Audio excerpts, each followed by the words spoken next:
Vamos a orar, mis hermanos. Padre nuestro que estás en el cielo, te damos gracias, Señor, por este privilegio que nos da, Señor, de estudiar tu palabra, de escudriñarla, Señor. Habla a cada vida y cada corazón, Señor.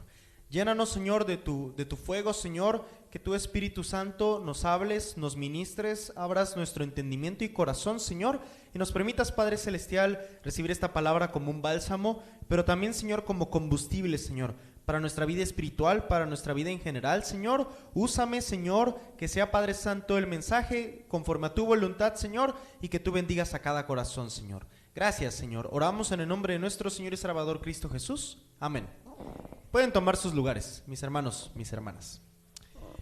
Dios les bendiga. Creo que todavía no se ha podido hacer por el tiempo, pero salúdense, mis hermanos. Saluden a su hermano o hermana que tengan al lado. Aprovechemos para poder saludarnos, poder volver a vernos. Ahí está.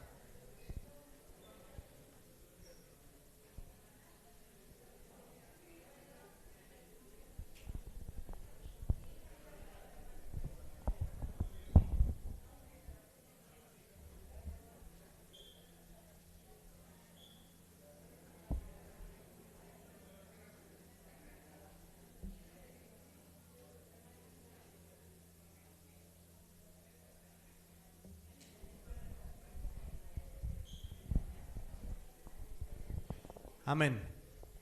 Como bien dice el Salmo, ¿no?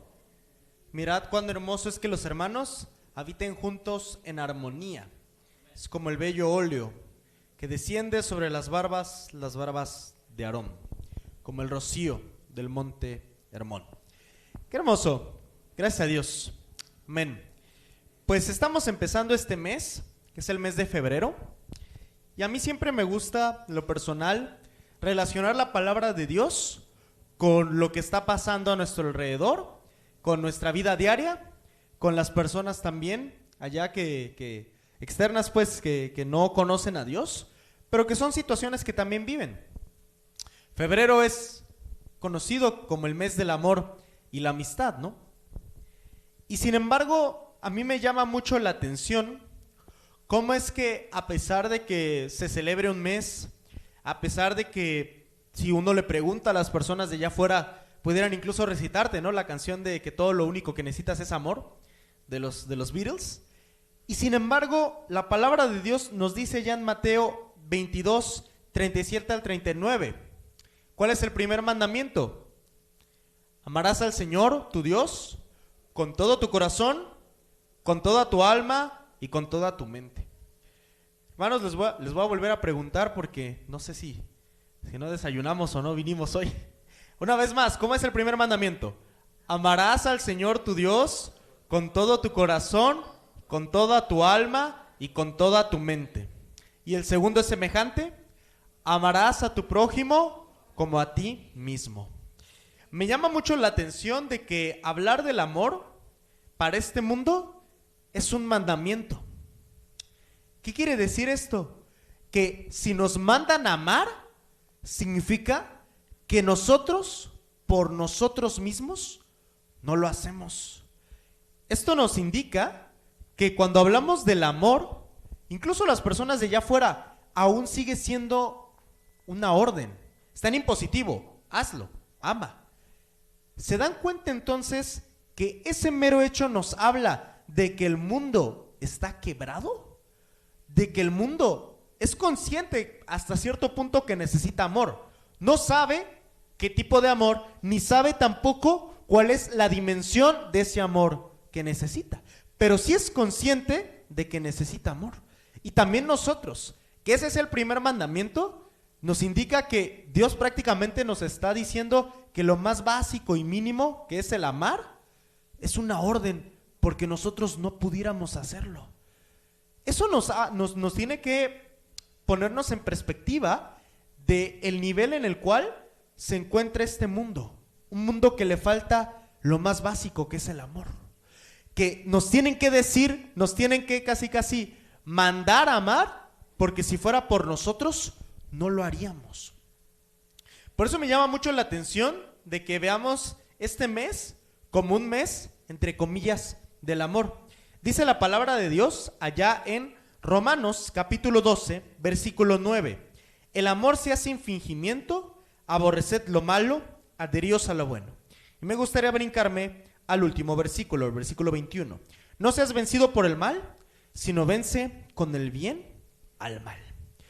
Estas son palabras que hemos leído en la escritura y ahorita me llamaba mucho la atención tanto el himno que cantábamos como igual lo que nos estaba compartiendo nuestro hermano.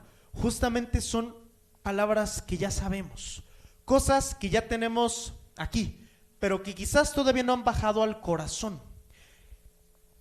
Y este pasaje que vamos a leer, este que leíamos, este en cuestión nos habla mucho, porque yo ahí veo el pasaje de la compasión, que es una palabra que es histórica, que de hecho la palabra misma compasión, su origen es cristiano, porque nos habla sobre cómo Jesús sintió con la otra persona. Viene del latín, que significa con la otra persona, con alguien más, y pathos, que es pasión. Nosotros cuando pensamos en las pasiones, creemos que se trata de algo incluso, carnal, negativo, algo que hace daño, algo que no viene del amor. Pero originalmente esa palabra, compasión, significaba que era algo que tenía que ver con el corazón. Nosotros a veces nos preguntamos cómo es que hay amistades o hay personas que nos aman de una manera que ni nosotros podemos comprender. Yo, gracias a Dios, hace un par de semanas pude ir a la Ciudad de México. Él les ha hablado de mi amigo, el que una vez me soñó que yo le estaba predicando de Primera de Juan. Bueno, ese cuate me invitó precisamente a comer, ese amigo me invitó a comer. Y ahí yo me doy cuenta que aunque tengo oportunidad para compartirle, desde luego, y eso ahorita lo vamos a leer en 2 Corintios, desde luego, el Dios de este siglo ha cegado el entendimiento. Y claro que no me permitía compartirle más. Pero a pesar de ello, como dice su palabra, Dios incluso usa a los impíos para su obra, para su gloria. Y ahí yo me doy cuenta cómo incluso personas que no conocen a Dios tienen por lo menos un poquito de su gracia, de su amor. Sin embargo, lo que nos habla a nosotros es que nosotros somos llamados a ser luz y sal de la tierra. A nosotros poder dar testimonio de que Dios vive en nuestras vidas y corazones. Dice 2 Corintios capítulo 4 versículos 3 y 4. 2 Corintios capítulo 4 versículos 3 y 4. Pero si nuestro evangelio está aún encubierto, entre los que se pierden está encubierto, en los cuales el Dios de este siglo cegó el entendimiento de los incrédulos, para que no les resplandezca la luz del evangelio de la gloria de Cristo, el cual es la imagen de Dios. Hay un Dios de este siglo, con D minúscula, no de mayúscula. Con D minúscula porque no es el creador, sino, sabemos, es el enemigo, aquella persona, mejor dicho, entidad espiritual que se opone al Señor. Y se encuentra muchas veces, como dice Pedro, ¿no? Primera de Pedro, como león rugiente, buscando alrededor a quien devorar. Es incluso el que tiene la potestad del aire, como dice allá también en 2 Corintios, en Efesios capítulo 2.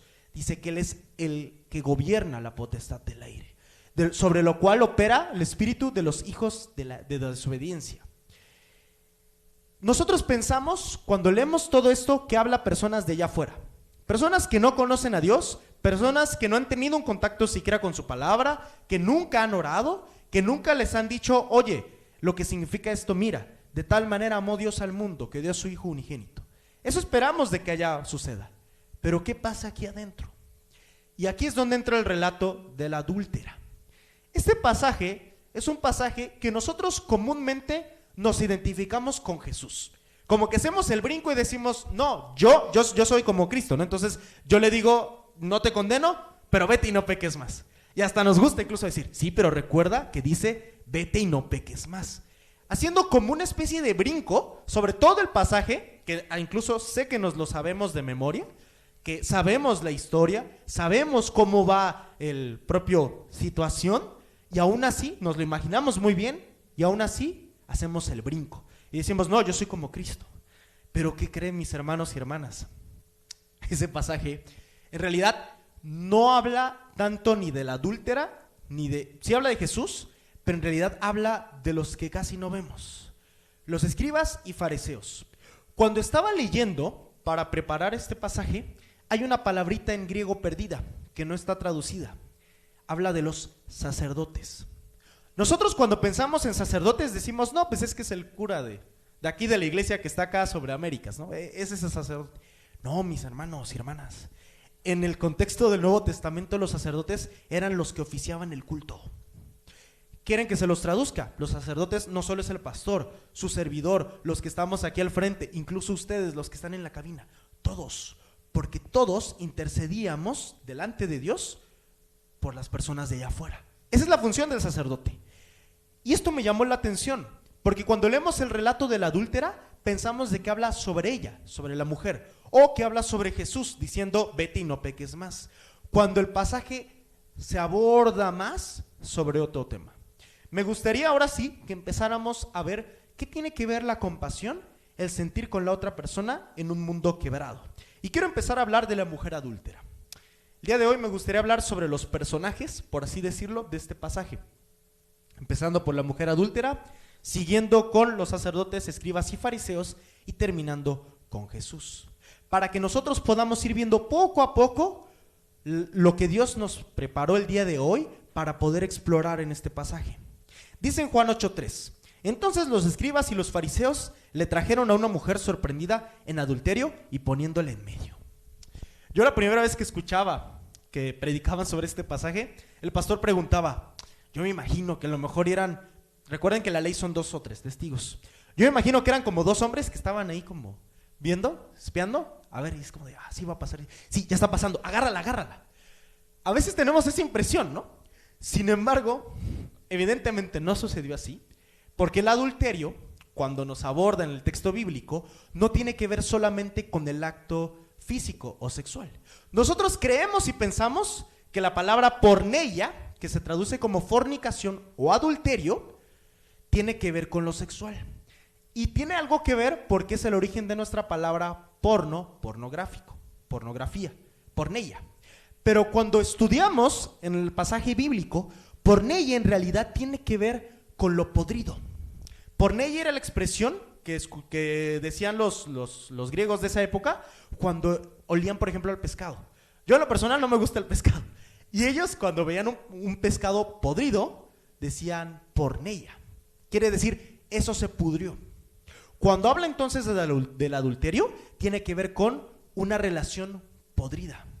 Ahora tiene sentido porque en el Antiguo Testamento nos dice que somos almas adúlteras o un pueblo adúltero. No necesariamente porque hubieran literal hecho algo físicamente, sino porque su relación con Dios estaba podrida. Por eso es de que cambiaban a Dios por otros dioses, porque su relación personal con Dios estaba quebrada. En este caso, los fariseos, y en ese tema, cuando se habla del adulterio, incluso el adulterio se podía argumentar. Por ejemplo, que una esposa se fuera a la casa de un amigo o amiga incluso, se podía acusar de adúltera. ¿Por qué? Porque ella estaba faltando a sus deberes matrimoniales o conyugales. ¿Esto qué significa? Que no sabemos si ella misma había sido en primer lugar adúltera físicamente. No nos da el texto, no nos da mayor claridad. Pero lo que sí nos da es de que la encontraron y se la llevaron, la agarraron, la pusieron en medio. Es como si, por ejemplo, ahorita en el servicio de la nada viéramos de que un par de personas o varias se trajeran a una mujer y ahí la pusieran enfrente. Preguntaran, bueno, ¿qué hacemos con ella? Hay que apedrearla, ¿no? Algo así sucedió en ese momento, en el templo. Y le dijeron, versículo 4, le dijeron, maestro, esta mujer ha sido sorprendida en el acto mismo. Yo la vi, yo estuve ahí, maestro, ¿no? Y entonces seguramente Jesús se le quedó viendo, y eso lo vamos a ver en el pasaje, y no le dijo nada. Pero yo quiero centrarme ahorita en la mujer. ¿Se imaginan? Están en los zapatos de la mujer. La mujer adúltera, la que había sido ahí encontrada, agarrada casi por los pelos y traída ahí al templo.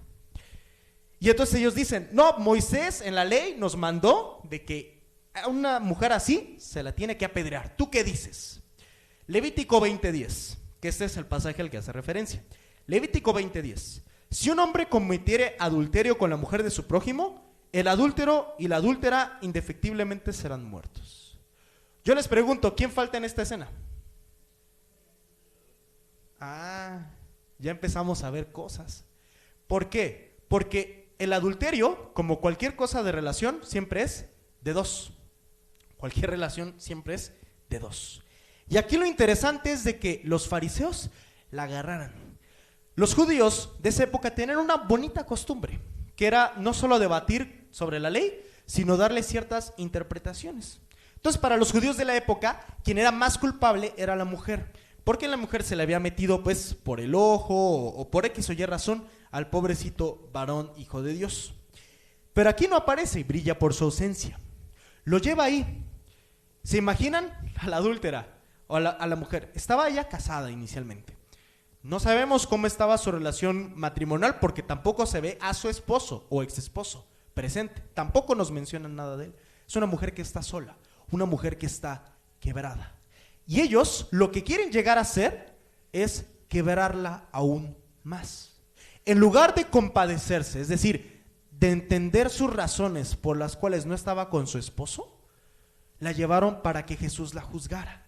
Y tenían un fin mayor. No solo querían dañar a esa mujer, querían dañar a Jesús. Pero eso ahorita me voy a adelantar. Y se dan cuenta cómo dijeran coloquialmente, este desarrollo de personaje. Esta mujer va cambiando. Ahora, para ella estar en una situación de terror y de decir, no, pues mi vida corre peligro. Cuando ve a Jesús, ¿cómo reacciona? Ahí es donde le dice, ni yo te condeno. La mujer estaba esperando lo peor, porque las personas a su alrededor le estaban mostrando lo peor a nivel de violencia. Estaban subiendo la intensidad. ¿Jesús qué hizo? Jesús se mantuvo ecuánime, se detuvo y le dijo, ¿dónde están los que te condenan? Ni yo te condeno. Cuando dice vete y no peques más, la expresión no peques más nos da a entender que es a partir de ahora hay un cambio en tu vida. Jesús le está diciendo, tú estás en este momento presenciando un cambio en tu vida. ¿Por qué? Porque un amor redentor, un amor que perdona, que salva, porque ella literal le iban a apedrear, te ha cambiado. Lo has conocido. Es la primera vez que has conocido un amor así, que nace de la compasión, un amor redentor o salvífico. Por eso es que ya no vas a pecar más. Porque ella había aprendido el pecado, como todos vivimos, les digo, en un mundo donde amar es un mandamiento y no una realidad. Lo que nos habla de cómo el pecado mora en cada persona.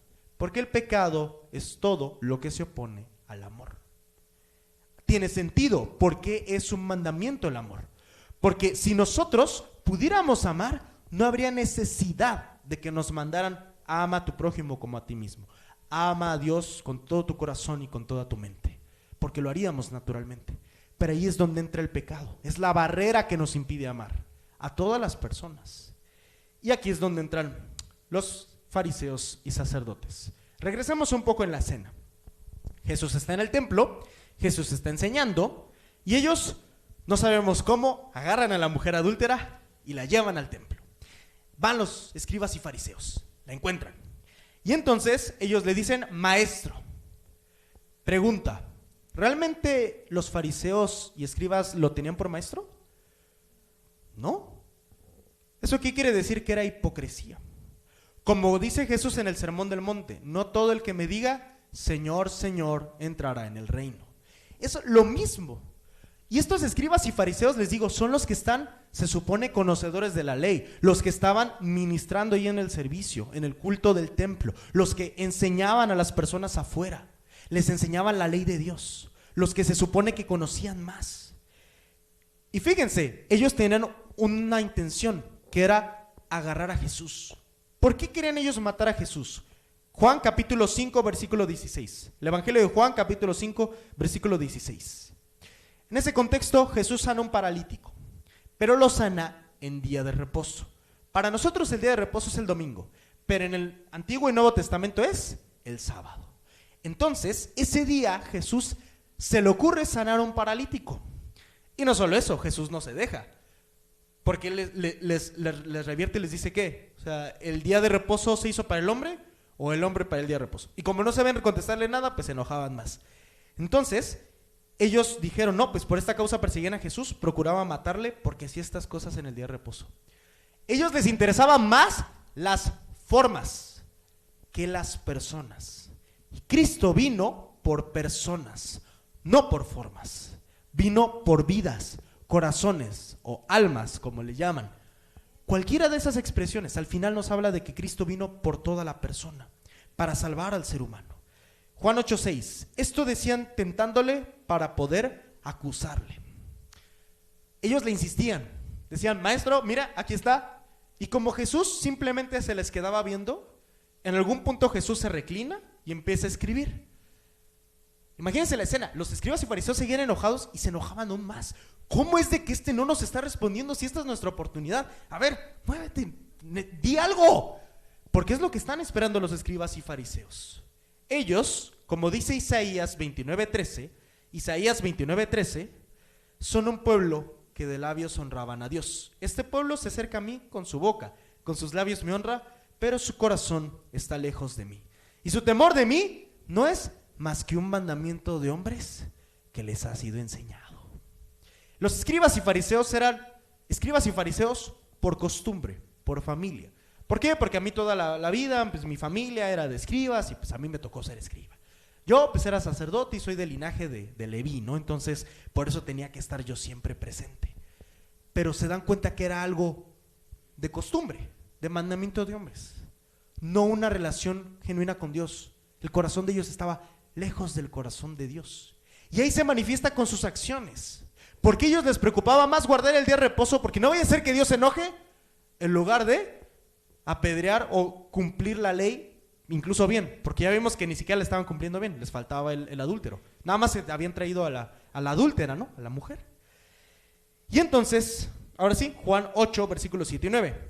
Como se insistían en preguntarle, Jesús se enderezó y les dijo: el que de vosotros esté sin pecado, sea el primero en arrojar la piedra contra ella. E inclinándose de nuevo hacia el suelo, siguió escribiendo en tierra. Pero ellos, al oír esto, acusados por su conciencia, salían uno a uno, comenzando desde los más viejos hasta los postreros. Y quedó solo Jesús y la mujer que estaba en medio. Me llama muchísimo la atención que dice, les acusaba su conciencia, y empezó por ¿quiénes? Por los ancianos. Los que se supone que conocían más a Dios porque tenían más años caminando con Él, o más años sirviéndole. Y sin embargo, fueron los primeros que se dieron cuenta que eran los que menos tenían que decirle a la mujer adúltera. Ellos habían, como se dice en la palabra, cautivado su conciencia, la habían cauterizado. No se estaban dando cuenta del amor de Dios. Amados, cuando Dios nos reprende, no lo hace porque nos quiera juzgar o nos quiera dañar. Al contrario, lo hace porque nos quiere evitar un daño. Porque Dios quiere evitar que nosotros sigamos dañando a otras personas y dañándonos a nosotros mismos. Por eso cuando se expresa de que los cristianos no fuman, no toman, no hacen esto o aquello, tiene una intención de santidad social para dar testimonio allá afuera, pero también tiene una intención de santidad personal, de cuidar mi vida, cuidar mi cuerpo, cuidar el templo del Espíritu Santo, cuidar lo que Dios ha hecho en mi vida. Por eso es de que cuando Jesús se endereza, yo me imagino con una calma, con un temple, claramente los escribas y fariseos se han de haber preocupado, porque no se esperaban esa respuesta, porque ellos pensaban de que iban a agarrar a Jesús para poder tomarlo y ahora sí decir, miren, blasfemó, se enfrentó a la ley de Moisés, aunque nosotros no lo estamos cumpliendo, pero él es el malo, tenemos que crucificarlo, hacerle algo. ¿Se dan cuenta que su corazón era un corazón con motivación de muerte? Querían matar y asesinar a otras personas. Pero nuestro Dios es el Dios de la vida. Es un Dios de vida, hermanos. Por eso dice Jesús mismo en Juan 10:10, yo he venido a darles vida y vida en abundancia. Amén. Porque eso nos manifiesta dónde está el corazón de Dios, cuál es el propósito, o como hablaba hace rato el hermano, el plan de Dios. Cuando nosotros compartimos a las personas, es un plan de Dios de vida y no de muerte, de bendición. Y sobre este tema, hablando de la bendición, Dios sí bendice a su pueblo y sí quiere que prospere. La trampa está en pensar que es económico. Ahí es donde está la trampa, donde está el evangelio incompleto. Porque la prosperidad que Dios trae no es solamente económica. ni es conforme a nuestras ideas. Es conforme a lo que Dios sabe que es lo mejor para usted y para mí, para cada uno de nosotros. Dice Oseas 6:6, porque misericordia quiero y no sacrificio, y conocimiento de Dios más que holocaustos. Ellos, los escribas y fariseos, pensaban que al volverse implacables, cumpliendo la ley de Moisés, y es más, ahí frente al supuesto enviado de Dios, porque ellos no creían, supuesto enviado de Dios que era Jesús, lo iban a hacer ver, que se cumpla la ley de Moisés, que Dios se agrade de nosotros, y queremos hacer más sacrificios y más cosas. Pero les dice el Señor, misericordia quiero, compasión quiero. La compasión, hermanos y hermanas, es sentir con la otra persona. Se dice actualmente empatía, pero la palabra para nosotros cristianas más adecuada es compasión. Yo antes, la verdad, reconozco que le tenía cierto recelo o resquemor a la palabra compasión, porque yo me imaginaba compasión como alguien superior mirando a alguien inferior y decir, toma, te tengo compasión. Pero realmente al explorar lo que significa esa palabra, Jesús mismo haciéndose hombre, que es la expresión de la compasión misma, es sentir como nosotros. Cristo nos comprende porque Él fue el Dios hecho carne, el Logos, el Verbo encarnado. Recuerden Juan 1:14, vimos su gloria, gloria como la del unigénito del Padre, lleno de gracia y de verdad, lleno de misericordia y amor. Y ahora sí es donde entramos con Jesús mismo, porque ¿qué creen mis hermanos y hermanas? Es fácil ser el fariseo, el sacerdote y el escriba. ¿Por qué es fácil? Porque es algo que es repetitivo. Es algo incluso que se gana entre comillas por la familia. Porque mi familia, por ejemplo, pues está en esta iglesia y pues por lo mismo yo tengo esa bendición de estar aquí, seguramente mis hijos y los hijos de mis hijos y los hijos de sus hijos. Y así se le iban llevando. Y no había ningún cambio. Simplemente quizás las personas que cambiaron en este ejemplo sean mis papás y no yo, ni tampoco mis hijos ni su demás descendencia. Ser escriba y fariseo es fácil, porque es fácil enjaretarle, ponerle perdón a la otra persona el problema o el error. Cuando Cristo les dice el que esté libre de pecado, el que esté sin pecado, tire la primera piedra, se dan cuenta que ninguno de ellos puede hacerlo. Por eso les digo, hacemos ese brinco y nosotros decimos, bueno, pero es que Cristo nos perdonó, entonces vamos a arrojar piedras. No, tampoco nosotros, hermanos, ese es el punto. Tampoco nosotros. Y ni Jesús, ese es el punto de la compasión. Ni Jesús, que Él sí era sin pecado, tiró la primera piedra. Y a veces nosotros queremos ver como de, es que esta palabra le aplica a mi hermano. Y pum, órale, ten el pasaje bíblico para que aprendas. Cuando en realidad nos habla a nosotros. Decían los antiguos, los hebreos precisamente de esa época, es el llamado que Dios hace a nosotros, se le llama micra, la micra que Dios nos hace, el llamado que hoy Dios nos hace. Como dice allá en Corintios, ¿no? Este es el día de salvación, hoy que he escuchado la palabra, hoy es el día de salvación. Ahora sí vámonos al Señor Jesús mismo. Primera de Juan 3:8. Primera de Juan 3:8. El que practica el pecado es del diablo, porque el diablo peca desde el principio. Para esto apareció el Hijo de Dios, para deshacer las obras del diablo. ¿Para qué apareció el Hijo de Dios, hermanos? Para deshacer las obras del diablo. Las personas que pecan, que no conocen a Dios, están sujetas bajo el dominio del enemigo, bajo un mundo quebrado, roto, lastimado, sin amor. Y el propósito que tuvo Dios de enviar a Jesús es para deshacer las obras del diablo, para dar su bendición, sanar vidas, transformar corazones, restaurarlos con su amor redentor. Volvamos ahora sí al principio del pasaje, Juan 8:1. Jesús estaba hablando, estaba enseñando, estaba incluso discutiendo en el capítulo 7 sobre que Él es la luz del mundo, sobre que se venía la fiesta de los tabernáculos y todo aquel que en mí crea de su interior, como dice las escrituras, fluirán ríos de agua viva, y estaba discutiendo. Cada uno se va a su casa y Él se va al monte de los olivos. ¿A qué creen que se habrá ido al monte de los olivos, mis hermanos y hermanas? A tener comunión con Dios. Pero ahí vuelve a entrar nuestro pensamiento farisaico, ¿no? Porque decimos como de, bueno, entonces eso significa que puedo yo también meterme 3 horas o 5 horas o las horas que tenga para orar y entonces puedo aún así arrojar piedras. No. Porque el asunto es que Jesús, cuando va a presentarse delante de Dios, delante del Padre, es para tocar su corazón. De hecho hay una alabanza, ¿no? Quiero tocar tu corazón, ¿no? Damos gloria, que dice, no quiero tocar tu corazón, porque Jesús necesitaba estar constantemente conectado con el corazón del Padre. El problema de los fariseos y los escribas es que no estaban conectados con el corazón de Dios. Lo sabían de aquí, pero no había bajado. Se dan cuenta que está conectado todo, que ellos sí se sabían de memoria la escritura. Jesús muchas veces les reprendía con la propia escritura. ¿Qué no ustedes se saben esto? Vayan y aprendan lo que significa tal. ¿Y qué me dicen? ¿No te acuerdas de que la escritura dice tal? Así a lo largo de los evangelios, porque aquí lo tenían súper dominado. Los escribas, su trabajo era literal recitar el texto bíblico, volver a copiarlo, volver a recitarlo, volver a copiarlo, porque no había impresoras en esa época.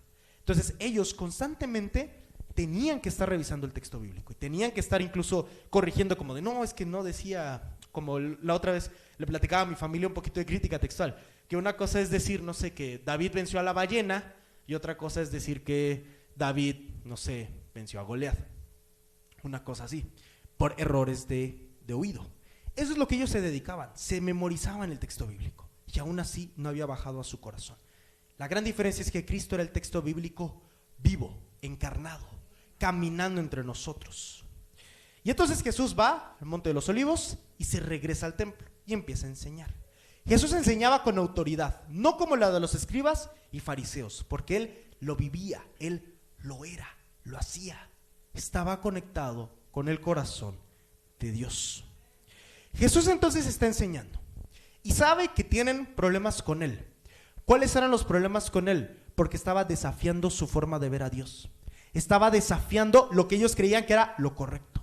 Para ellos lo correcto era guardar el día de reposo, era estar en el templo cada año en Jerusalén, hacer las Pascuas y con eso nada más. Jesús les decía, no basta. Lo que tiene que cambiar es sus corazones. Tiene que estar sus corazones entregados a Dios, se conviertan y yo los sane. Entonces, llegan ellos en la escena. Yo me imagino que seguramente Jesús se sorprendió al ver esa situación, porque él está enseñando, llegan, se lo traen. Pero me llama mucho la atención el temple. Jesús se inclina hacia el suelo, como si no les pusiera atención. Llega el momento donde traen a la mujer adúltera y él simplemente se inclina. Esto hace que ellos pierdan la compostura, todavía más, y le insistían, dinos algo, Señor, di algo sobre esto, condénala para que la podamos apedrear y vean de que tú no eres tan amoroso, y si no la condenas, te podemos ahora sí acusar. Entonces Jesús aplicó lo que dice Jeremías 17:10. Jeremías 17:10. Yo, Jehová, que escudriño la mente, que pruebo el corazón, para dar a cada uno según su camino, según el fruto de sus obras. Hemos escuchado y sabemos de que Dios escudriña la mente y el corazón. Él discierne. Una vez el pastor nos decía en una prédica, ¿qué pasaría si ahorita el Señor bajara con un escáner? Ahora sí que diríamos que ese escáner estaría integrado, que el Señor Jesús sabía y entendía muy bien lo que estaba pasando. Entonces él se inclina y empieza a escribir. Algunos dicen de que escribía los pecados de cada uno. Otros dicen de que simplemente estaba dibujando. Depende de a quién le preguntemos. Pero Jesús estaba ahí, inclinado, escribiendo. Después se levanta y dice, el que esté sin pecado, arroje la primera piedra contra ella. Jesús los desafía y les reta, como dice el proverbio, la palabra mansa calma la ira, apacigua la ira. Jesús los confronta, sí los confronta, porque a veces también pensamos de que el amor es todo menos confrontar, es todo menos poner límites. No, mis hermanos, el amor tiene que ver con la forma, porque la forma también es fondo. Jesús no piensa que están mal y él está bien. Jesús se compadece de los escribas y fariseos. En lugar de hacerlo de la mujer adúltera, como nosotros pensamos, Jesús tuvo misericordia de la mujer adúltera, tuvo misericordia también de los escribas y fariseos, que no entendían.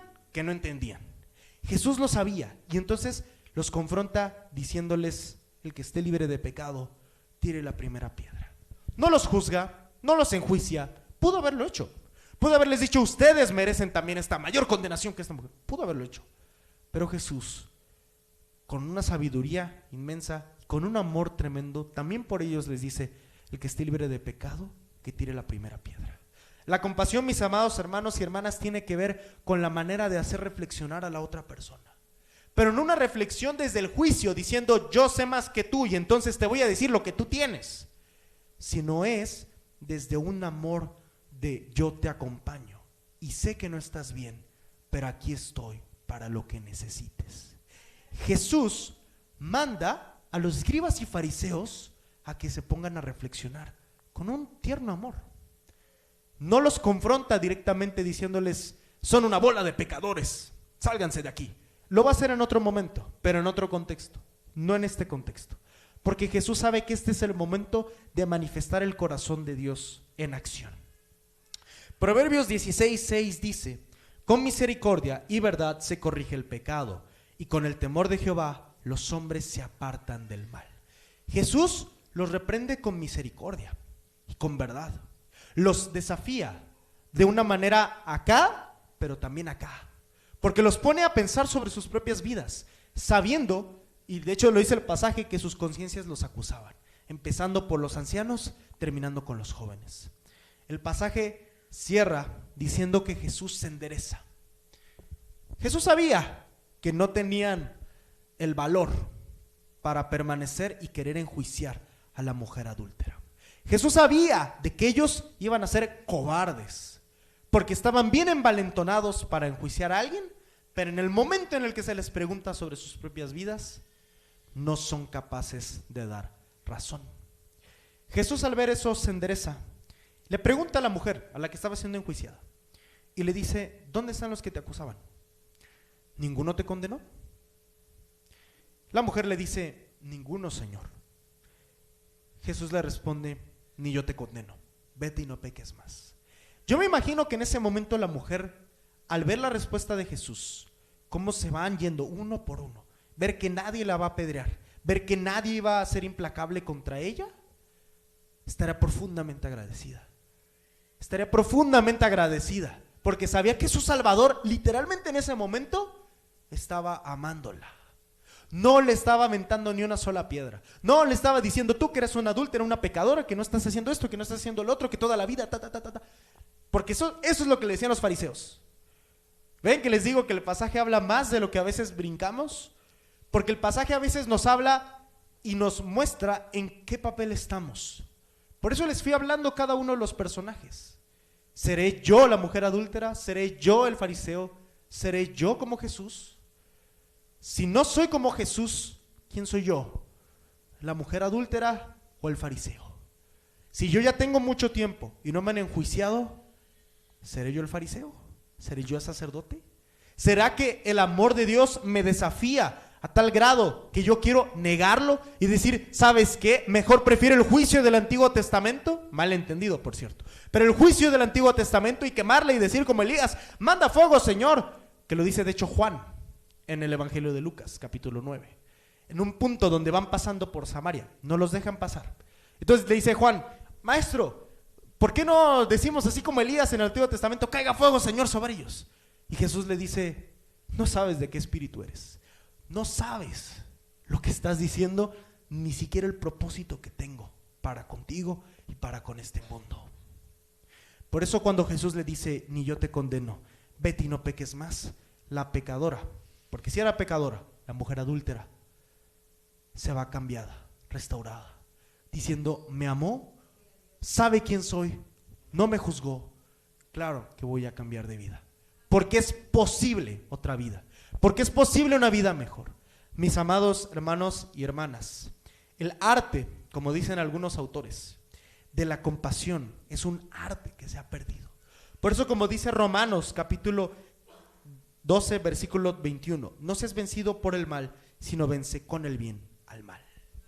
La forma en la cual nosotros, mis hermanos y hermanas, tenemos para predicar, para testificar, para mostrar el amor de Dios a un mundo del escriba, del sacerdote, Es un momento en el que Dios nos llama también para reflexionar, para meditar sí sobre nuestra vida, pero también para comprender si es que nosotros mismos no estamos siendo perdonados. Dice Jesús allá en Lucas también, el que perdona mucho, el que ama mucho, es porque ha sido perdonado mucho. Pónganse de pie, mis hermanos y hermanas. Vámonos de pie. Si hay alguno o alguna de nosotros o nosotras que estamos aquí presentes que quiere buscar el amor de Dios, que quiere presentar delante de Dios algo, que quiere restaurar incluso su relación con el Señor, es el momento de pasar al altar. Es el momento de presentar nuestros corazones, nuestras peticiones delante de Él, suplicando su bendición, suplicando su transformación en nuestras vidas. Amén. Mientras los que estamos de pie, vamos a orar. Padre nuestro que estás en el cielo, gracias Señor por tu fidelidad. Gracias Padre por tu tierno y dulce amor. Gracias Señor por tu presencia en nuestras vidas, Padre. Gracias te damos Señor por tu palabra, Señor, por tu Hijo Jesús, Señor, que es nuestro Señor, nuestro Salvador, nuestro ejemplo, nuestro Maestro, nuestro guía, nuestro hermano mayor, nuestro Padre eterno, consejero, príncipe de paz, como dice tu palabra, Señor. Gracias Padre por esta mañana, Señor. Te rogamos, Señor, de que transformes nuestros corazones, Señor. Que, amado Dios, si nosotros hemos sido, Señor, como la mujer adúltera, Padre, queremos pedirte perdón, Señor, y suplicar, Padre, que tengas, Señor, y manifiestes ese abrazo, Señor, ese corazón redentor y salvador a nuestras vidas, Señor. Que, Padre Santo, traigas a cada corazón, Señor, respuesta, salud, Padre Celestial, transformación, Señor, cambio de vida, Padre Santo, que nos des de lo que tanto necesitamos, que es de tu misericordia, de tu amor, Señor. Padre, si hemos sido el fariseo, el sacerdote o el escriba, Señor, te queremos pedir perdón, Señor. Sabemos de que no estamos sin pecado, Señor. Sabemos, Padre Celestial, de que nosotros no somos quienes para juzgar, Señor. Que tú no nos has mandado a eso, sino nos has mandado a ser mensajeros de tu palabra, Señor. Ser embajadores tuyos, Padre, por medio de los cuales tú ruegas a las demás personas, reconcíliate con Dios. Señor, perdónanos, Padre.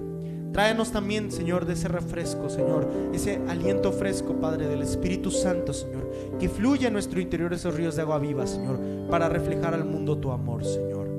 Y si, Padre, estamos buscando ser como tú, Señor, transfórmanos, Señor. Te necesitamos, Señor. Nos consagramos a ti, Señor, y te suplicamos tu entera santificación, Señor. Que nos inundes, Señor, con tus ríos de agua viva, Señor. Que nos llenes más de amor por ti, Señor, y amor por nuestro prójimo. Porque, Padre, sabemos de que no hemos llegado, Señor, hacia el lugar o el propósito que tienes para con nosotros, Señor. Bendice a tu pueblo, Señor.